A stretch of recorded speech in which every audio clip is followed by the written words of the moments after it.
say, look out, we back with another one, you dig, Jack? Hey, we back in the NO with it. Hey, shout out to Louisiana, you dig? But we finna get to one of the deadliest steppers in the NO. So let's hop into this video and see how Buddy was coming.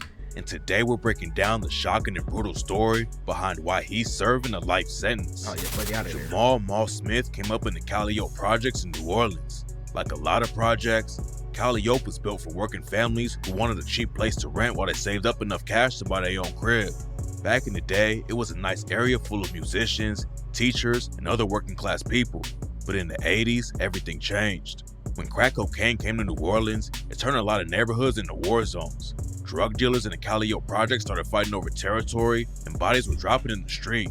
There were a few major guys trying to take everything, and the biggest dealer was a dude named Sam Scully Clay. Shout out Scully Sam was Scully. pulling serious weight in Calliope and had a lot of dudes working for him. But in '87, he got killed, and the violence went to a whole new level. Nobody was running the hood anymore, and everyone wanted to take over, and that's when Calliope really turned up. Between 1993 and 2004, over 80 people were murdered inside the Calliope projects. It became one of the most notorious hoods in the city, and after Hurricane Katrina came through in 2007 and destroyed some of the buildings, city officials made a plan to shut it down. Some new buildings were built in 2012 after Master P stepped in to help. Master P is a southern rap legend who started No Limit Records. Shout out P. He came up in the Calliope project Ice and Cream wanted to Man. get back to the community, so he linked up with the city to build 175 new units. Then the Shout out to original C Calliope Murder. projects were all demolished a couple years later in 2014. But taking down the old buildings didn't slow the violence down at all. Before Maul jumped off the porch and became one of the most active dudes in the city, Calliope had already been at war with a crew called the 39ers. The 39ers were formed when dudes from a set called 3NG and another set called G-Strip linked up and started putting pressure on the ops. The 39ers were allegedly involved with dozens of murders, but the one that turned Maul into a shooter is when they killed his cousin, Omig. Omig was also affiliated with a crew called the Cut Boys, who had ties with Master P's brother, C Murder. Master P wanted to get out of the trenches and bring everyone with him, but C Murder wasn't on the same page. It's not clear how much work he was really putting into the trenches before he got into the rap game with Master P, but rumors say C Murder was a wild dude who loved Gangsters. Hey, shout out to Giggity G. You did. You could say that boy wasn't really like putting no work in, but the reason why people respected C, cause C would come back in the hood and show love. He wasn't scared to be flaunting in the hood and shit, so that's why people respected C. You know, but that boy Giggity say C wasn't putting in the work like they C wasn't doing it. But hey, that what Giggity say. I don't know. C could have been stepping, you dig, but I know that's the reason why they respected C, cause he came back and he stayed in there. He didn't, just cause he had that money, he ain't act no different, you dig. being in the streets. In 2001, C Murder allegedly upped his strap and almost killed a nightclub owner for not letting him into a club with his gun. Then in 2002, C They say C Murder ain't even kill allegedly that shot boy. and killed a teenager named Steve Thomas outside of a different club. They still ain't like, in fact, he was a kid in a grown folk club. Like I was the same age in the clubs in Louisiana, but you did. He still was a little baby in grown folks' business. You did, but they say C ain't even do that. That boy, they got no people got them boys to turn on C, but they trying to come back and say, oh, they threatened me that I had to tell on C this and that, but they still in Garland down in Louisiana, bro. That boy finna, man, that boy gonna die in that bitch. Steve Thomas was only 16 when he was killed and used a fake ID to get into the Platinum Club in Harvey, a city right outside of New Orleans. Steve Thomas was a huge fan of C Murder and snuck into the club to see him perform. There were around 300 people in the club when a huge fight broke out. A bouncer later testified that he saw 15 dudes beating Steven. Then the bouncer witnessed C Murder himself pull out a gun and fire a shot that took his life. C Murder was arrested a few hours later after causing a disturbance at the House of Blues. At the time, he was already out on bail after the situation with the nightclub owner and was quickly brought to jail. He's been locked up ever since. Most people think C Murder is innocent in the murder case though. Two of the key witnesses said that the police threatened them if they wouldn't make a statement against C Murder. And during the trial, one of the jurors didn't want to convict him and said she was allegedly bullied by the rest of the jury so badly that she started throwing up. C Murder was convicted and got hit with a life sentence, but the rest of the Cut Boys kept the pressure up in the streets. But by 2009, Maul's cousin Omig was allegedly one of the last dudes left in the crew. He was also a rapper, but the streets caught up to Omig before he could make it in the industry. On March 15, 2009, Omig was driving his Lexus down Magnolia Street when someone popped out of a sunroof in another whip and started letting off shots. Omig tried to escape, but it was obviously a planned hit because another shooter in a different car started hitting up Omig's whip too. The ops dumped over 20 rounds into Omig's Lexus and he ended up crashing the whip. His homie got out of the car and ran off on foot after they wrecked. Omig's homie made it to the hospital and survived the bullet that hit him, but Omig was found dead in the Lexus when the cops pulled up to the scene. Damn. According to reports, a dude from the 39ers named Kentrell Hickerson, aka Black, was behind Omig's murder.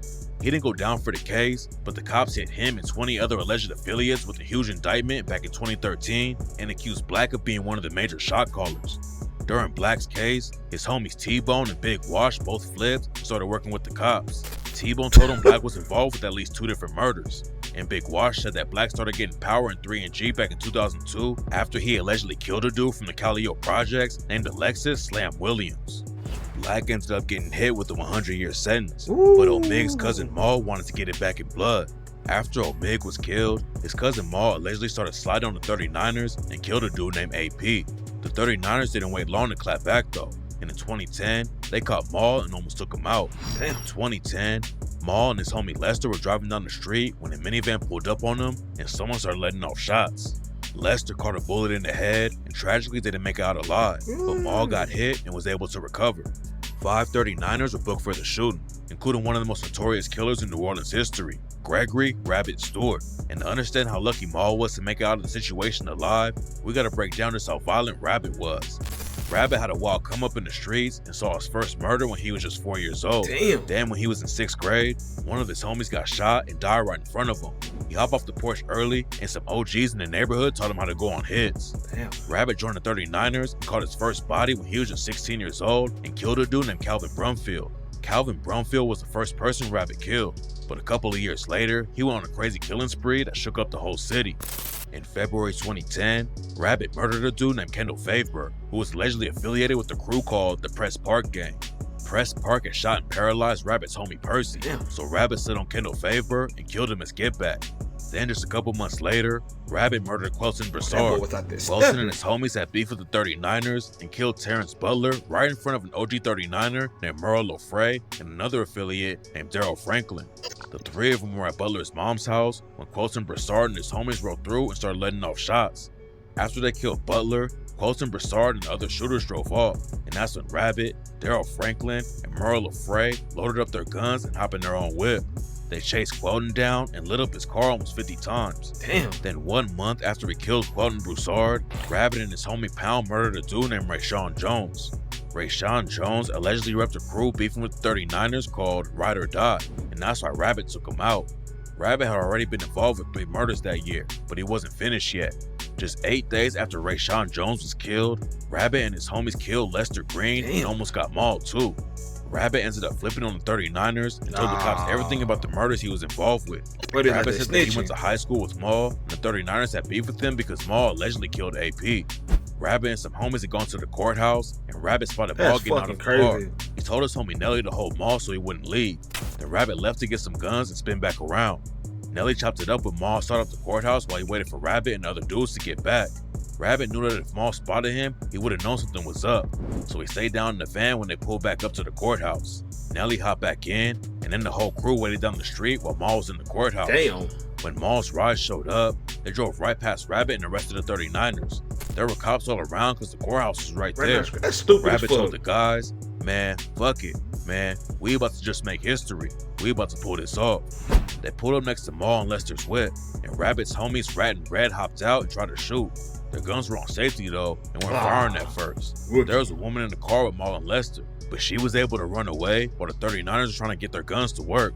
Unfortunately, Lester and Maul didn't have time to get out there though. The 39ers turned off the safeties and lit the car up, and Lester was killed by a shot to the head. Damn. Lester wasn't Maul's only homie the 39ers killed that year though. A few months later, Maul's homie Man was in a whip with a rapper named Magnolia Shorty when the 39ers caught them too. Magnolia Shorty was cool with a lot of street dudes, but wasn't actually in the beef.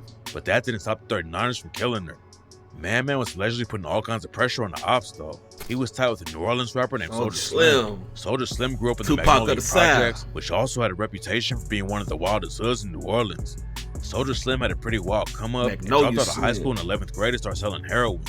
Slim allegedly caught his first body in '95 in an area of New Orleans called Terra Lane. Slim had some homies who live in the 9 to East and 5, used to I buy bust weed them after shit. hitting the studio. My nigga. He was also beefing with some dudes who live in the 11th Ward, which was close by.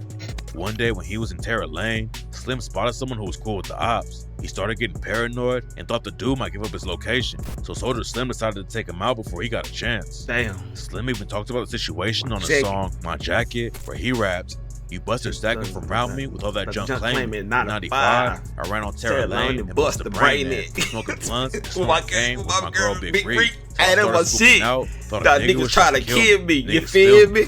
My jacket consists of. Started popping off in the rap game and linked up with No Limit Records. Working with No Limit was a huge win for him, but Soldier Slim was still active in the streets and got arrested for armed robbery. Getting booked slowed him down, but then Soldier Slim came back to the rap game and really started popping off. He hit #1 on the charts when he linked up with his homie Juvenile, and nobody expected the tragic situation that was about to go down. Even though Soldier Slim was making waves in the industry, rumors said he was still neck deep in the trenches, and that's why he ended up getting killed. Soldier Slim was allegedly robbing drug dealers, and there's a rumor that he robbed and killed another rapper in the city who was connected to a major drug dealer. The dealer allegedly put $10K on Soldier Slim's head, and not too long after that, somebody caught Soldier Slim outside of his mom's crib and brutally executed him. My boy. The cops booked a dude named Jarrell Smith for the murder, but couldn't convict him because nobody would talk. He got Smith dead. was allegedly involved in at least 3 other They murders. got that boy not Soldier too long Slim, after. And in 2011, Jarrell Smith was found shot to death in the street. Jarrell Smith ain't the only dude who might have been involved with Soldier Slim's death though, and this next guy is allegedly the reason why Maul's homie Man ended up dead. Damn. A dude named Stephen Kennedy was allegedly on the hit when Soldier Slim was killed. After Hurricane Katrina came through and destroyed a lot of New Orleans in 2005, a bunch of people from the city ended up moving to Texas, and that's where Man allegedly clapped back for Soldier Slim's death by killing Stephen Kennedy. Man already had a target on his back for allegedly murdering Stephen Kennedy, but then he became one of the 39ers' biggest ops after they found out that Man wanted to kill Merle Lofray.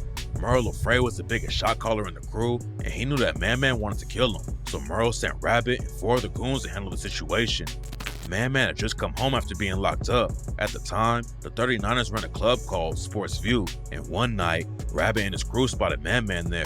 The 39ers got their guns and went outside to wait for Man to come out. Rabbit and some of his homies sat in his whip outside, while some of the other 39ers stayed inside so they can keep an eye on Man until the rest of the crew kind of car he was leaving in. Rabbit's homie AD saw Man leaving, but he told Rabbit and the other shooters the wrong car, and an innocent woman almost got killed. Damn. Luckily, Rabbit and his crew realized it before they let off shots though. Man survived that night, but it wasn't long before the 39ers caught up to him again. On December 20th, 2010, Rabbit's homie Rat called him up and said they knew where Man was. Rabbit was just chilling at home when he got the call, but then the crew jumped straight into action and slid on Man. Rabbit and his homies, Freaky, T-Red, and Rat all got their guns. What look like Terrence Howard like a big? big. Calio projects. Fuck with me, Man DJ. wasn't there, but Rabbit knew that Man was tied with Magnolia Shorty and that she lived in the Georgetown apartments. The 39ers crew went straight to the apartments and saw Magnolia's whip pulling in, and they decided to wait outside by the apartment gates. There was a speed bump right there, and Rabbit knew Magnolia Shorty would have to slow down, which would give the shooters more time to get the job done. When Magnolia Shorty and Man tried to leave the apartment complex, all 4 of the 39ers shooters hopped out and started lighting their whip up. Magnolia Shorty got hit first and crashed the whip. Then the 39ers surrounded the car and kept shooting until Man and Magnolia Shorty were both dead. Man's death was a huge loss for Jamal. He already hated the 39ers, but Man getting killed like that turned him into even more of a savage and led to one of the most brutal shootings in New Orleans history. On July 28, 2018, Maul and one of his homies spotted an op from the 39ers named Jeremiah Lee outside a bar on South Claiborne Avenue. One of them was holding a rifle, and the other was strapped up with 2 pistols. They tried to take Jeremiah Lee out on sight, but he spotted Maul and the other dude and took off running. There was a big crowd of people standing outside the bar, and Jeremiah tried to hide behind them. But Maul and his homies didn't care who they hit as long as they killed Jeremiah. They started letting off shots into the crowd, and at least 10 other people got hit. God damn. Maul and his homie killed Lee, but 2 innocent people named Taisha Watkins and Kershaw Jackson were tragically murdered as well. Taisha Watkins worked at a hospital in Houston and was just in New Orleans to visit some friends. That's and crazy. Kershaw Jackson was a concrete fisher who was out to get drinks after work. After the shooting went down, Maul and his homies tried to destroy the evidence and burn a stolen whip they used as a getaway car. The cops knew that Jeremiah Lee was affiliated with 3NG and the 39ers, and and they thought he was involved with killing an op named Kareem Dowell back in 2016. Kareem Dowell already survived one shooting but had his leg amputated, and the ops caught him again and brutally murdered him while he was in a That's wheelchair. down bad. Jeremiah Lee was supposed to be in court the month after he died for allegedly shooting at his own brother in 2015. He was also facing 2 different drug cases. Back in 2010, the cops found him with crack cocaine. Then in 2011, he got booked again for selling more crack to an undercover officer. Jeremiah Lee was supposed to go to court in 2013, but for some reason, he was found incompetent to go to trial. So the judge put him in a treatment program until he was ready for court. Someone had also tried to kill Jeremiah Lee a month before the Claiborne shooting. It's not clear who was involved with that shooting, but rumors say someone from the Calio projects was behind the trigger. The shooting at the bar left 2 innocent people dead, and what made the situation even worse is that Jamal Mall should have already been locked up. Back in 2013, he got booked for carrying a gun as a felon. Someone called the cops when they saw Mall with a strap on the 3400 block of Verado Street, and he tried to do the race when the cops pulled up to the scene. Mall and his homie Robert Stewart both ran off in different directions, and Mall tried to toss his pistol with an extended clip. Stewart almost got away, but then his pistol got stuck in the fence he was trying to get through, and the cops caught up to him. Jamal Mall already had drug and gun charges on his record, so the judge hit him with a 15-year sentence after he pleaded guilty in 2014. Mall got out early though and hopped right back in the trenches. At one point, Mall decided to jump in the booth and start rapping. He dropped a couple of tracks in 2019 under the name Ink Sicko, but Mall didn't get a buzz off the music, so he stayed in the streets instead.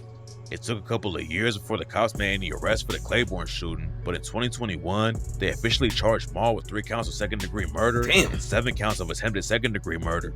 The cops never got the second shooter from the Claiborne situation, but they think a dude named Robert Blizzo Levine was involved with the hit. Blizzo was allegedly involved with killing another op a couple of months after the shooting on Claiborne too. The cops booked him for murdering a dude named Dalton Money Train Stone in September 2018, but they never officially charged Blizzo for the deaths of Jeremiah Lee, Taisha Watkins, and Kershaw Jackson.